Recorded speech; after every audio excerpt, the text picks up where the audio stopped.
So. Hello guys! Ito na pala yung napatayo kong mansion dito sa Africa. So lahat ng nakikita nyo. Guys pala, magpapalit pala ako ng tao ko kasi nga nasakit yung ulo. Yun pala guys, may good news.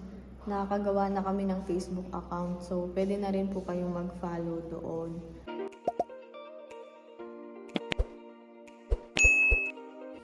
Hello guys! Good morning! So I'm on the way to site. So for today's video guys, yung tropa nyo na-assign sa other site. So ibig sabihin, dalawang site na yung pinagtatrabahuan ko for the moment. Kasi meron nung kailangan tapusin sa isang site. So ipapakita ko sa inyo guys. So, bali nandito pala ako sa village area. Pakita ko. Ayan. Village area. Ganyan lang.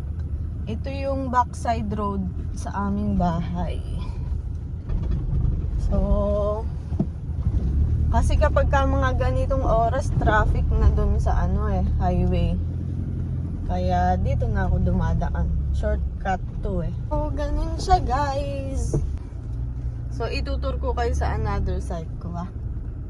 At siya, let's go!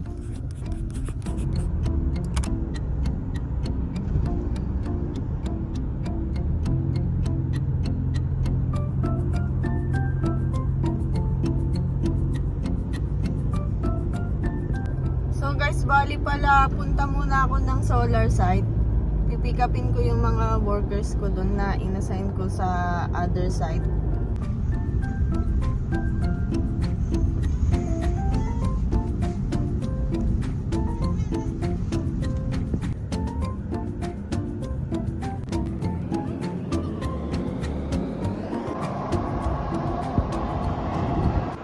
Hello guys!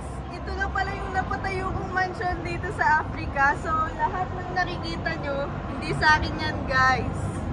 So ito pala yung NCC, National Control Center. So ito pala yung another work ko. So ipapakita ko sa inyo kung ano ba yung trabaho ko dito. At siya, let's go!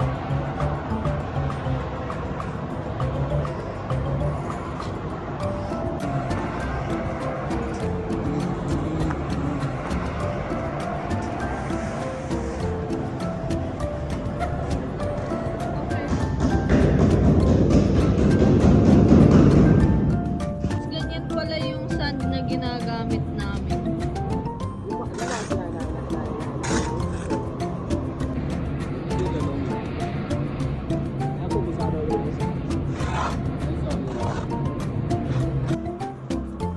Binabasa na ni Puday, guys.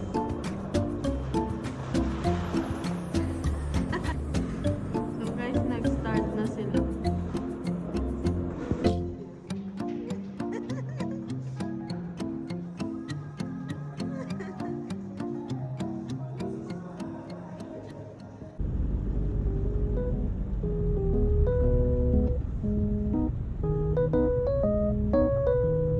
So guys, nandito na ulit kami. So magre-repair na sila ng cracks. Yung mga pogi kong tropa. Say hi, hi, hi! Ay, ay, ay! Iniwan ko muna yung mga trabador ko guys. So babalikan ko na lang sila ng hapon. Na-instruct ko naman na kung ano yung target nilang tapusin for today. So medyo maraming trabaho dun guys. Punch list. So civil work.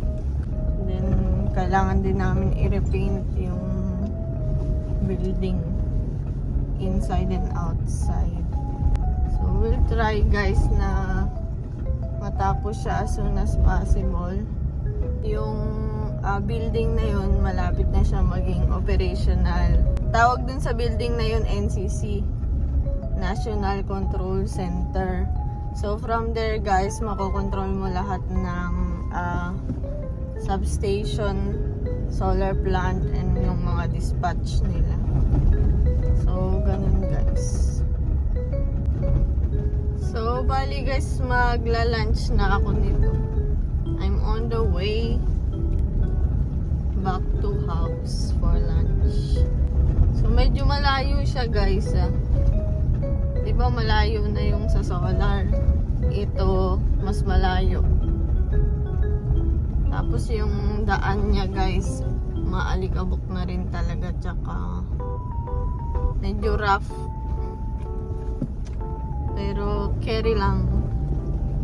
This is Africa.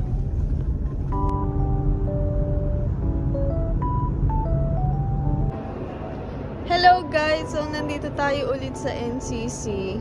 So hindi pala ako nakagawa ng video for how many days kasi nga medyo busy talaga yung tropa nyo. So guys, natapos na pala nila yung pag-repair ng cracks, pag-apply ng putty, tsaka pag-paint sa loob.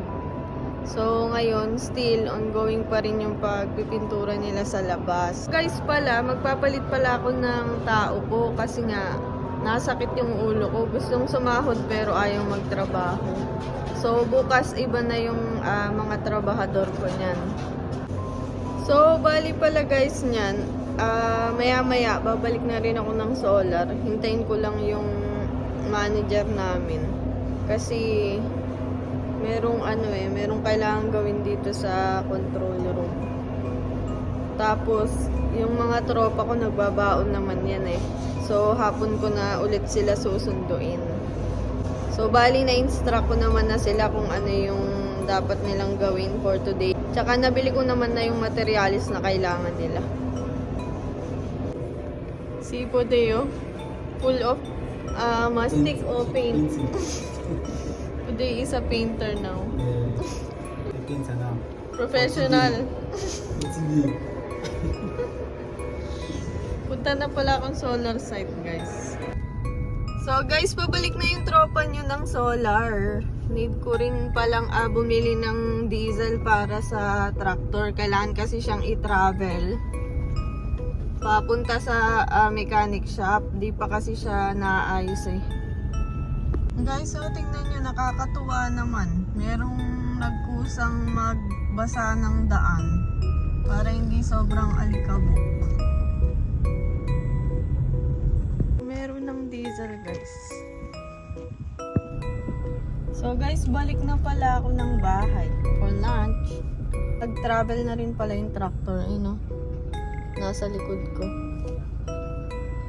So tuloy ko na lang mamaya yung video guys sa NCC. Pag sinundo ko na yung mga workers. So guys, papunta na pala akong NCC. Pick upin ko yung mga workers ko. Ganyan kalikabok guys.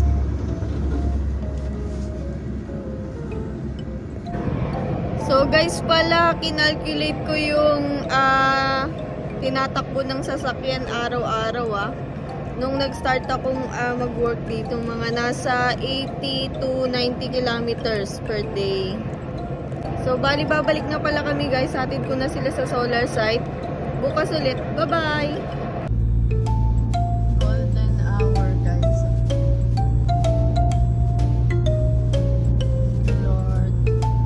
Good morning guys. So nasa solar site pala ako. Ayun So, hinihintay ko lang yung mga workers ko din. Punta na kami ng NCC.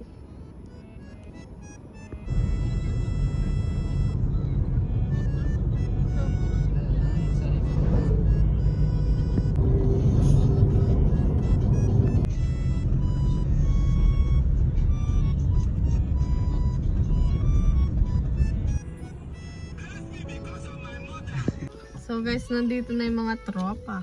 Nandito na kami sa NCC. Yung datan ni kabla.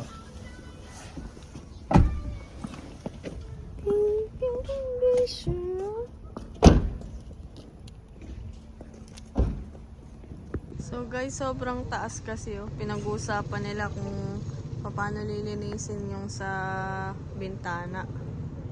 Saka paano tatapusin to.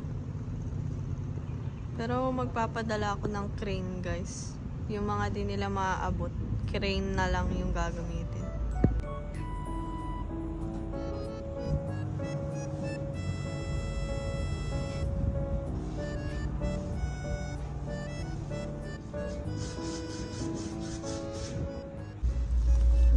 Venus flower also here. Tanan! Kasi sobrang maalikabok kasi dito, tsaka hindi na yata sila nadidiligan, no? Guys, meron ding papaya, oh. Nung nakaraan may hinog pero hindi ko kinuha.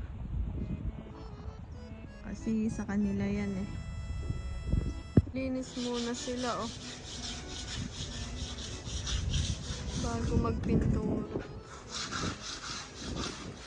So guys, bali pala yung tropa nyo, hindi nakapag-almusal sa bahay. Medyo late na kasi ko, so binitbit ko na lang yung almusal ko. So, ito yung almusal natin. Pancake, tsaka boiled egg. So, humigop naman ako ng mainit na sabaw. Meron naman soup kanina sa kusina bago ako umalis. So guys, minsan ganito yung buhay ng site engineer. Talagang bibit-bit ka na lang ng makakain mo kapag di ka nakapag-almusal. Or kung meron kang almusal, it's better, mabibit-bit mo pa site. Diba? Tayo naman, di naman tayo ganun na pagdating natin ng site, kakain. Diba? Tayo naman pagdating ng site, trabaho muna. So, kapag may free time lang, dun mo lang kakainin yung pagkain mo. Pero dito guys, iba. Iba yung sistema ng mga Afrikano dito. Bali, pagdating nila ng workplace nila, kakain muna sila. So, kung yung start ng trabaho 8 AM, dadating sila dun ng 8 AM, tapos mag-start sila ng work ng 8:30. Pero yung worst, yung iba, dadating sila 8:30, tapos nag-start sila ng work ng mga 9:30 to 10 AM. Ganun yung sistema dito guys. So, bali, kain tayo guys. Kain lang muna ako ng almusal. Tapos, magstay lang ako dito ng saglit para makita ba yung trabaho nila. Tapos, balik na ako ng solar. Tingnan ko din yung patrabaho doon. Few moments later. Guys, bali nandito na pala ulit tayo. Susundin ko na sila. So, ongoing pa rin yung trabaho nila. Nagpipintura pa rin sila sa labas. Pero medyo challenging lang nga kasi nga sobrang taas. So, kailangan kong mag-arrange ng crane para sa kanila para matapos nila yung hindi nila maabot sa taas. Ayun lang guys. Tapos, after nun, may mga punch list na kailangan i-close pero hindi naman na siya ganun kabigat tsaka ganun katagal. So, bala ko kasi bago end of the month, matapos na kami dito. Tapos, ayun pala guys, may good news. Nakakagawa na kami ng Facebook account. So, pwede na rin po kayong mag-follow doon. So guys, salamat sa support. Please continue to support us and don't forget that you are amazing. Bye-bye!